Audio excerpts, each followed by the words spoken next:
The writer and commentator on African affairs, Joseph Ochieno, joining us now live from London. We've been here before. Do you think this time it'll work? I think this is good news this evening.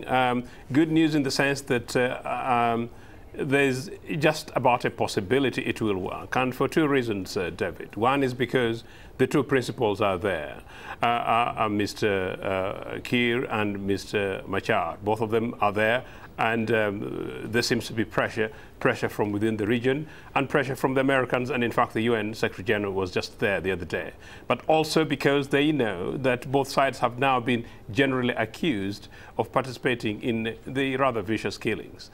But something else, I think the fact that the rebels could put their signatures in when their last demand up to recently was pulling out foreign troops, which foreign troops meant Ugandan troops, meaning that they've actually acceded to that. But also, most importantly, that the government side have released all the 11 prisoners whom they had accused of a coup, means that, yes, these guys are prepared to have some kind of talks. But I think pressure needs to be on.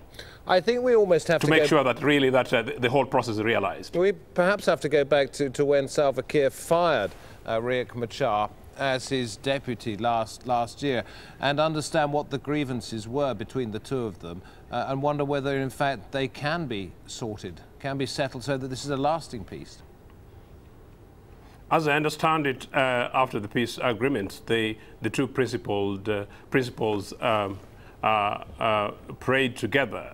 I think there's a realization that none of these guys can necessarily win on their own, and if they did, it would be at the expense of a huge amount of lives lost.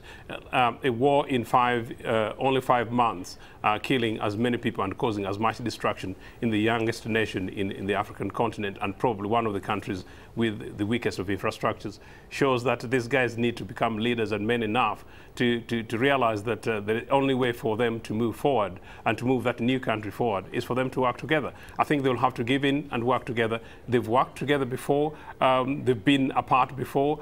There is no reason why they shouldn't work together now.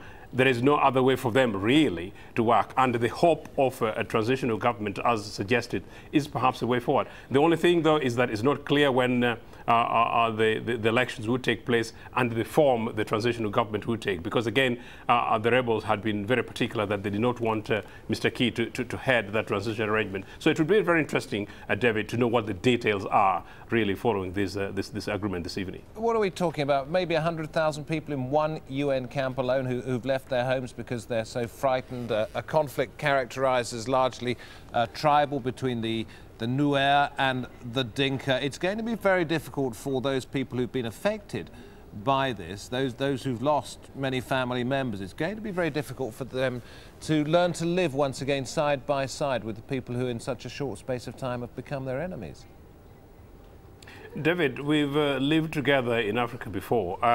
If Africans in South Africa could live together, about today we are celebrating 20 years of a new government, with a new government led by the ANC, when you know the history of that country. There's no reason why these guys don't work together. But also you're right anyway that the conflicts had gone rather towards a tribal element. But really it was not tribal, because many of the key guys who had been accused of plotting to overthrow the government were themselves Nuer. So this is a one-nation Sudan.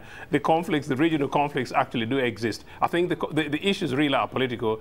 We know that. The principals know. It's about power. It's about leadership. It's about corruption. It's about failure to deliver. It is about the reality that the vast majority of the Sudanese people, South Sudanese people, who are extremely hopeful that in a free South Sudan, in the South Sudan in which the North is less of a problem, not part of the problem directly to them, that they would begin to enjoy the fruits of independence, the wealth of their nations, the oil particularly, and the rest of the other resources that they actually have. And by and large, that was not being realized.